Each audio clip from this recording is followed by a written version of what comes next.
अभी अभी बिहार सरकार के द्वारा बिहार में जो इंटर लेवल की बहाली 2023 में निकाली गई थी उसको लेकर जो है अपडेट यहाँ पे निकल के आ रहा है। इसमें जानकारी ये भी निकल के आ रहा है कि इसकी जो वैकेंसी है ना उसको यहाँ पे इंक्रीज की जाएगी और ऐसा जो है पहली बार नहीं हो रहा है। इससे पहले भी इसकी जो वैकेंसी है ना उसको यहाँ पे इंक्रीज किया गया था। साथ ही साथ यहाँ पे बहुत सारे अभ्यर्थियों के मन में सवाल है कि क्या इसकी भर्ती इंक्रीज होगी तो फिर दोबारा ऑनलाइन शुरू होगा क्या, क्योंकि आप सभी को पता ही होगा कि जब भी भर्ती बढ़ाई गई है उस समय जो है आवेदन यहाँ पे रीओपन किए गए हैं और लगभग जो है देखेंगे तो अच्छा खासा यहाँ पे फॉर्म अभी तक फिलअप हो चुका है। लंबे समय से भर्ती पेंडिंग है।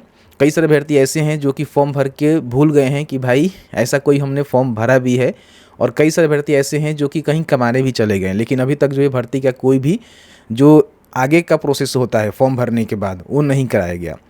अब यहाँ पे इसकी एग्ज़ाम डेट को भी लेकर जानकारी निकल के बहुत पहले ही आ गया था, तो एग्ज़ाम डेट के रिगार्डिंग भी हम बात करेंगे क्या कुछ खबर निकल के आ रही है और फिलहाल जो इसमें अपडेट निकल के आ रही है उसकी सत्यता क्या है, आखिर अपडेट क्या है, इसकी पूरी जानकारी इस वीडियो में बताएंगे।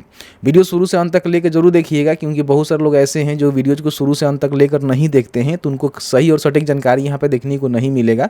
और पहले ही बहुत सारे लोग ऐसे हैं जो कि गलत कमेंट करेंगे, तो उनका मेंटालिटी लेवल वैसे ही है। इस वीडियो को देखिएगा तो इसमें कोई भी गलत जानकारी आपको नहीं दी जाएगी, जो आधिकारिक नोटिस है उसके बिहाफ पे ही जानकारी दी जाएगी क्या कुछ अपडेट है और इसमें क्या कुछ हो रहा है। देखिए आप सभी को पता ही होगा कि नई सरकार का गठन हुआ है, तो यहाँ पे कई बार क्या होता है कैबिनेट में कई सारे जो है चीज़ें स्वीकृत होती है, तो उसकी जानकारी जो है IPRD के द्वारा, जैसे कि आपको हम दिखाना चाहेंगे। देखिए एक्स अकाउंट पे जाएंगे, IPRD का जो ऑफिशियल यहाँ पे एक्स अकाउंट है, तो यहाँ पे देखेंगे बिहार कैबिनेट में लगभग जो है 25 ऐसे एजेंडे हैं ना जिस पे सरकार की मुहर लगी हुई है। इसमें से जो आप देखेंगे 15 नंबर जो यहाँ पे एजेंडा है इसमें बताया गया है कि बिहार वाणिज्य कर विभाग क्षेत्रीय लिपिकीय सेवा भर्ती प्रोन्नति एवं सेवा शर्त नियमावली 2011 में गठित की गई थी, जिसमें ये भी कहा गया था कि बिहार वाणिज्य कर विभाग में जो भी क्षेत्रीय लिपिक की भर्ती होगी इसी नियमावली के आधार पर होगी। लेकिन अब क्या है ना कि इसको संशोधन कर दिया गया है। संशोधन करने के बाद बताया गया है कि बिहार वाणिज्य कर विभाग क्षेत्रीय लिपिक सेवा भर्ती प्रोन्नति एवं सेवा शर्त संशोधन करके 2026 नियमावली का नाम यहाँ पे रख दिया गया है और यहीं से इसकी अपडेट यहाँ पे निकल के आ रही है इंटर लेवल को। ठीक है, अब इसके बाद देखिए प्रेस नोट यहाँ पे जारी हुआ है। अब देखेंगे 15 नंबर में यहाँ पे जो प्रेस नोट है ना उसको यहाँ पे जारी किया गया है। इसमें बताया गया है कि जो यहाँ पे देखिए बताया गया है कि बिहार वाणिज्य कर क्षेत्रीय लिपिक सेवा भर्ती प्रोन्नति एवं सेवा शर्त नियमावली 2011 के अधिनियम के नियम 5 को इस संवर्ग के लिए लिखित परीक्षा का विषय बिहार कर्मचारी चयन आयोग द्वारा इंटरमीडिएट आधारित परीक्षाओं के लिए निर्धारित मानदंड के अनुसार प्रतिस्थापित करने से वाणिज्य कर विभाग के क्षेत्रीय कार्यालयों में निम्न वर्गीय लिपिक की अधियाची पदों को बिहार कर्मचारी चयन आयोग द्वारा वर्तमान में निकाली गई इंटर स्तरीय विज्ञापन में सम्मिलित कर लिया जाएगा। यानी कि इन्होंने साफ साफ कहा हुआ है कि जो भी यहाँ पे वाणिज्य कर विभाग में जो LDC की भर्ती होने वाली है, यानी कि लिपिकीय की भर्ती होने वाली है, क्लर्क की भर्ती होने वाली है, उसकी अलग से कोई नोटिफिकेशन नहीं आएगा, फॉर्म फिलअप नहीं होगा, बल्कि जो पहले से इंटर लेवल की बहाली चल रही है जिसमें 25,000 से अधिक पोस्ट यहाँ पर रखे गए हैं उसमें इसको सम्मिलित कर लिया जाएगा, यानी कि इस वैकेंसी को उसमें ऐड कर लिया जाएगा।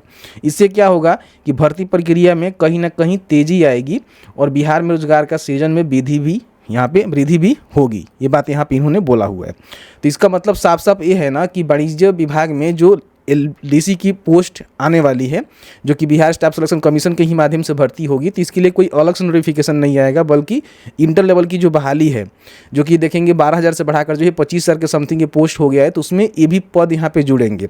तो सबसे पहले तो मिथ ये है कि आपका जो वैकेंसी इंक्रीमेंट है वो यहाँ पे ऐसा कुछ इसमें ये नहीं है कि नहीं बढ़ेगी। जब पोस्ट इंक्लूड होगा तो भर्ती बढ़ जाएगी, 25,000 से प्लस हो जाएगी। ठीक है, लेकिन अब यहाँ पे सवाल ये आता है कि भर्ती बढ़ेगी तो क्या इसकी फिर आवेदन शुरू किया जाएगा? तो ऐसा कुछ यहाँ पे नहीं लिखा गया है कि फिर यहाँ पे दोबारा रीओपन होगा, लेकिन कोई यदि सूचना आता है, कोई जानकारी आता है तो आपको ज़रूर बताएंगे। लेकिन आप प्रीवियस पर देखेंगे जब भी भर्ती इंक्रीमेंट हुआ है तो अप्लाई शुरू हुआ है, और मेरा मानना है कि इस बार हो भी सकता है, नहीं भी हो सकता है। जब तक अधिकारिक पुष्टि नहीं होती है तब तक कुछ कह पाना संभव नहीं है। ठीक है, अब यहाँ पे हम बात कर लेते हैं कि एग्ज़ाम को लेकर क्या अपडेट है, क्योंकि यहाँ पे देखेंगे बताया गया है कि इसमें जो है प्रक्रिया में तेज़ी आएगी, मतलब एक भर्ती को जोड़ लिया जाएगा तो इसमें भर्ती हो जानी चाहिए। ठीक है, लेकिन ये भी चीज़ हो सकता है कि आवेदन दोबारा ना लिया जाए, बल्कि जो पहले से फॉर्म फिल किए हैं उनको भी इस पे एलिजिबल कर दिया जाए। ठीक है, ये सारी चीज़ें भी हो सकते हैं, तो पॉसिबिलिटी है, मे बी फॉर्म भी फिलअप हो सकता है, दोबारा नहीं भी हो सकता है। आप इसके बारे में क्या सोचते हैं, आप हमें ज़रूर बताइएगा। अब यहाँ पे एग्ज़ाम को लेकर हम बात करें तो आप सभी जानते ही हैं कि इससे पहले इसका जो कैलेंडर है बिहार स्टाफ सिलेक्शन कमीशन के द्वारा जारी किया गया था, जिसमें बताया गया था कि जो भी बिहार में इंटर लेवल भर्ती है, देखिए यहाँ बताया गया है द्वितीय इंटर स्तरीय जो संयुक्त प्रतियोगिता परीक्षा है, जिसमें 23,175 पोस्ट बढ़ा के किया गया था, अभी तो 25,000 के समथिंग है और भी पोस्ट बढ़ेगा। तो इसका जो प्रारंभिक परीक्षा है जून जुलाई के बीच में होने वाला है। ठीक है, तो अभी तो जून है, इसके बाद जुलाई भी आने वाला है। ठीक है, तो मुझे लगता है कि इस डेट पे हो पाएगा, जहाँ तक मैं समझता हूँ, लेकिन कोई अपडेट आता है तो आपको बताएंगे। और मुख्य परीक्षा सितंबर में होंगे, देख रहे हैं ना।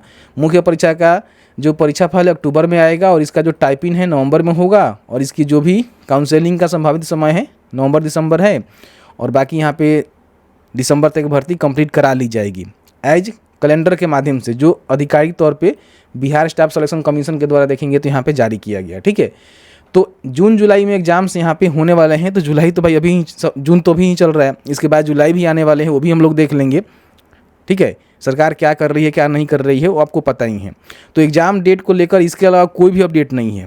हालांकि बिहार स्टाफ सिलेक्शन कमीशन को अगर इस प्रकार की कोई जानकारी मान लीजिए है तो बता दे अभ्यर्थियों को कि भाई हम जून में जुलाई में नहीं ले सकते हैं, तो फिर डेट बढ़ेगा क्या होगा, एक तो अपडेट रहेगा ना। तो ये सारी चीज़ें हैं, तो फिलहाल यही अपडेट निकल के आ रहा है, इसके अलावा कोई अपडेट है नहीं। इस वीडियो में मैंने जो अपडेट निकल के आ रहा था उसके भी यहाँ पे सभी जानकारी आपको बताने की कोशिश किया हुआ है। वीडियो थोड़ा सा अच्छा लगा है तो वीडियो को लाइक करेंगे, शेयर करेंगे, और आपके मन में कोई भी सवाल होगा इस वीडियो से रिलेटेड तो हमें ज़रूर बताएंगे। मिलते हैं एक नए वीडियो में एक नए टॉपिक के साथ, तब तक के लिए वीडियो देखने के लिए आप सभी का दिल से बहुत बहुत धन्यवाद।